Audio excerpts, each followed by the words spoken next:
कोई लड़की किसी भी किस्म की इस परेशानी का सामना कर रही है, उसको कहाँ राब्ता करना चाहिए, किससे राब्ता करना चाहिए, कब राब्ता करना चाहिए? बहुत आसान है।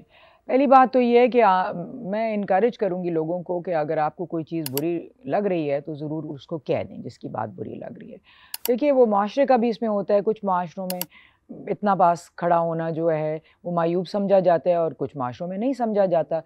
अगर कोई इंसान किसी और माशरे से आपके पास आया और पास खड़ा है तो मे बी उसकी इंटेंशन नहीं थी, ऑल्दो हम आउटकम देखते हैं, इंटेंशन नहीं देते या इम्पैक्ट देखते हैं। तो पहले तो कह दिया जाए ताकि कंसेंट क्लियर हो जाए कि कंसेंट नहीं है। मगर अगर वो परसिस्ट करते हैं तो फिर अपनी डिपार्टमेंट में अगर कोई इंक्वायरी कमेटी है उसमें रिपोर्ट कर दें। अगर आपका इंक्वायरी कमेटी के ऊपर एतमाद नहीं है, क्योंकि छोटी तंजीमों में इंक्वायरी कमेटी के मेंबर्स इन्फ्लुएंस में होंगे, मालिक के इन्फ्लुएंस में होंगे, राइट, तो फिर डायरेक्टली मोतसिब के दफ्तर में आ सकते हैं। मोतसिब सूबाई भी होते हैं, there are provincial ombuds persons and there is a federal ombuds person which is my self. फिर यहाँ पे कम्प्लीटली न्यूट्रल आपको मिलेगा, इंसाफ मिलेगा और हेयरिंग होगी।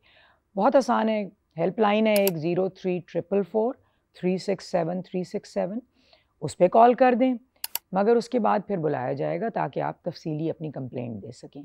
ऑनलाइन चले जाएं। कल मैं 2 कंप्लेंट्स पढ़ रही थी जो हमारे पास आई हुई थी, 4 लफ्ज़ों की कंप्लेंट थी, बॉस हरासिंग मी, ये 3 लफ्ज़ों की ये था। फिर उनको जब बुलाया गया खातून को to explain what she is talking about, तो बहुत लंबी स्टोरी उसमें से निकल के आई जिसमें सेक्सिज्म और जेंडर बेस्ड डिस्क्रिमिनेशन निचड़ रहा था, जिसे कहते हैं ना, इट वाज ड्रिपिंग, टपक रहा था, यस, टपक रहा था।